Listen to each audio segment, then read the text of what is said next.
Hello, welcome to my channel, Nomad's Land Studios. My name is Rebecca, and today I will be reading for you The Snow Queen, a tale in 7 stories by Hans Christian Andersen.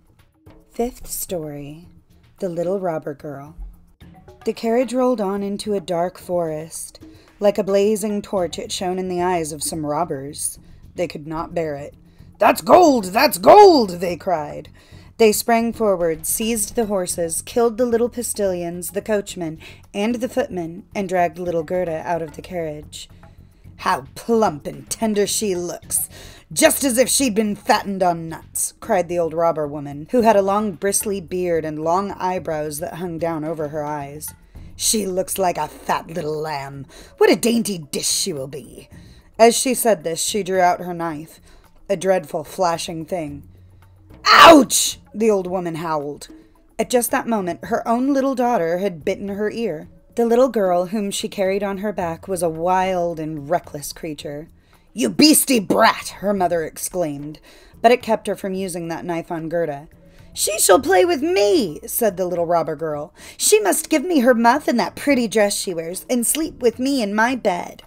And she again gave her mother such a bite that the woman hopped and whirled around in pain. All the robbers laughed and shouted, "See how she dances with her brat!" "I want to ride in the carriage," said the little robber girl, and ride she did, for she was too spoiled and headstrong for words. She and Gerda climbed into the carriage, and away they drove over stumps and stones into the depths of the forest. The little robber girl was no taller than Gerda, but she was stronger and much broader in the shoulders. Her skin was brown and her eyes coal black, almost sad in their expression. She put her arms around Gerda and said, "They shan't kill you unless I get angry with you. I think you must be a princess."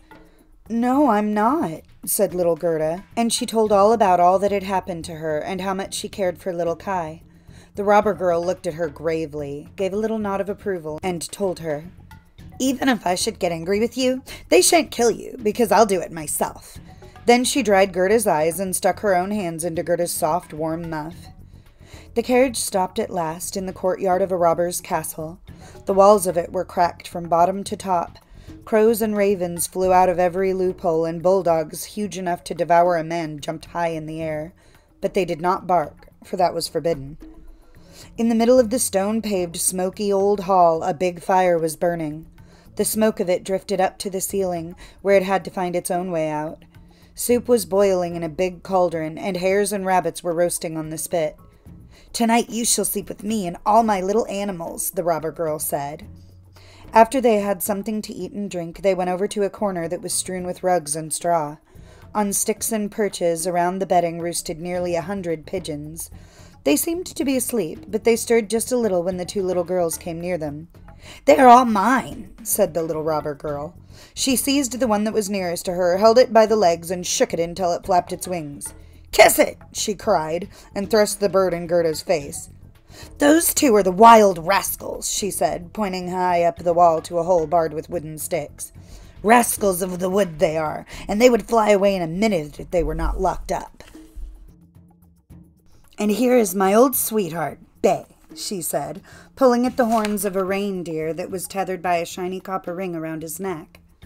"We have to keep a sharp eye on him, or he would run away from us too. Every single night I tickle his neck with my knife blade, for he is afraid of that." From a hole in the wall she pulled a long knife and rubbed it against the reindeer's neck. After the poor animal had kicked up his heels, the robber girl laughed and pulled Gerda down into the bed with her. "Are you going to keep that knife in bed with you?" Gerda asked, and looked at it, a little frightened. "I always sleep with my knife," the little robber girl said. "You never can tell what may happen. But let's hear again what you told me before about little Kai, and about why you were wandering around the wide world." Gerda told the story all over again, while the wild pigeons cooed in their cage overhead and the tame pigeons slept. The little robber girl clasped one arm around Gerda's neck, gripped her knife in the other hand, fell asleep, and snored so that one could hear her. But Gerda could not close her eyes at all. She did not know whether she was to live or whether she was to die. The robbers sat around their fire, singing and drinking, and the old robber woman was turning somersaults. It was a terrible sight for a little girl to see. Then the wood pigeons said, "Coo, coo, we have seen little Kai. A white hen was carrying his sled, and Kai sat in the Snow Queen's sleigh. They swooped low over the trees where we lay in our nest. The Snow Queen blew upon us, and all the young pigeons died except us. Coo! Coo! "What is that you're saying up there?" cried Gerda. "Where was the Snow Queen going? Do you know anything about it?" "She was probably bound for Lapland, where they always have snow and ice. Why don't you ask the reindeer who is tethered beside you?" "Yes, there is ice and snow in that glorious land," the reindeer told her. "You can prance about freely across those great glittering fields. The Snow Queen has her summer tent there, but her stronghold is a castle up near the North Pole on the island called Spitzbergen." "Oh, Kai, little Kai," Gerda sighed. "Lie still," said the robber girl, "or I'll stick my knife in your stomach." In the morning, Gerda told her all that the wood pigeons had said. The little robber girl looked quite thoughtful. She nodded her head and exclaimed, "Leave it to me! Leave it to me!" "Do you know where Lapland is?" she asked the reindeer. "Who knows it better than I?" the reindeer said, and his eyes sparkled. "There I was born, and there I was bred, and there I kicked my heels in freedom across the fields of snow." "Listen," the robber girl said to Gerda.